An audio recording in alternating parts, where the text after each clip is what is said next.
সকালবেলা উঠে ফ্রেশ হয়ে নাস্তা খাওয়ার জন্য টেবিলে বসে পড়লাম। এখানে আছে কেক আর খাবো জুস। তো হ্যালো এভরিওয়ান, আসসালামু আলাইকুম। আমার অ্যানিভার্সারি ডে কেমন কাটলো আর সেটা কিভাবে কি হলো সব কিছু থাকবে আজকের এই ব্লগ ভিডিওতে। অনেকদিন যাবত আসলে একটা ব্লগ ভিডিও বানানো হয় না, তো এইও ছিল একটা ব্লগ ভিডিও বানানো হয়ে গেল। আর এই ব্লগে আমি দেখাবো আমার অ্যানিভার্সারি ডেতে আমি একদম সকাল থেকেই কি করেছি। তো দেখতেই পাচ্ছেন যে সকালে আমি আর আয়ান নাস্তা করে নিচ্ছি, আর সাথে ছিল এই কেক জুস। সকালে বেশিরভাগই আসলে কেক জুস কর্নেট তো এগুলি খাওয়া হয়, আর ওইভাবে বানিয়ে কিছু খাওয়া হয় না, যেহেতু সকালবেলা উঠে অত কাজ করা আসলে আমার কাছে ভালো লাগে না। তো যাই হোক, আমরা সকালে নাস্তা শেষ করে দুপুরে রান্না করার জন্য চলে এসেছি। তো এখানে দেখেই বুঝতে পারছেন যে আমি আজকে কি রান্না করতে যাচ্ছি। তো এখানে আছে একটু ডাল রান্না করছি, সাথে আছে হচ্ছে আমি রান্না করব মুরগির রোস্ট, যেটা আমার খুবই পছন্দের এবং কি আমার ফ্যামিলির, আমার হাজব্যান্ড বা আমার ছেলে এটাকে অনেক বেশি পছন্দ করে। সাথে আমি একটু পোলাও রান্না করব। একে একে আসলে অল্প অল্প করে আমি সব কিছুই কম বেশি রান্না করব।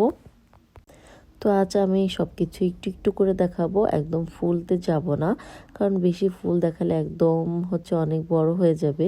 যে তোমার ফ্যান ফলোয়ার অত বেশি পছন্দ করবে না বড়, তাই শর্টকাটই। তো এই তো এখানে তোমাদের ভাইয়া আমাকে একটু ফুল সারপ্রাইজ গিফট করলো, যেটা দেখে আমি একদমই অবাক হয়ে গেছি। সে আসলে ওইভাবে কখনই আমাকে সারপ্রাইজ গিফট ওইভাবে করতে পারে না, কেননা যখন যা গিফট করে সেটা আমি সাথে থাকি, নয়তো আমাকে বলেই দেয়। সে আসলে হঠাৎ করে কিছু দিবে বা একটা সারপ্রাইজ দেবে সেটা আসলে খুব কমই করে। তো এই ফার্স্ট সে আমাকে, এই ফার্স্ট না আরও আগে দু একবার দিয়েছি, কিন্তু অনেক অনেক মাস পরে, সেজন্য বললাম একটু ফার্স্ট মনে চলে এসেছে। অনেক মাস পরে সে আমাকে একটা ফুল গিফট করেছে, এভাবে আমি এত বেশি খুশি।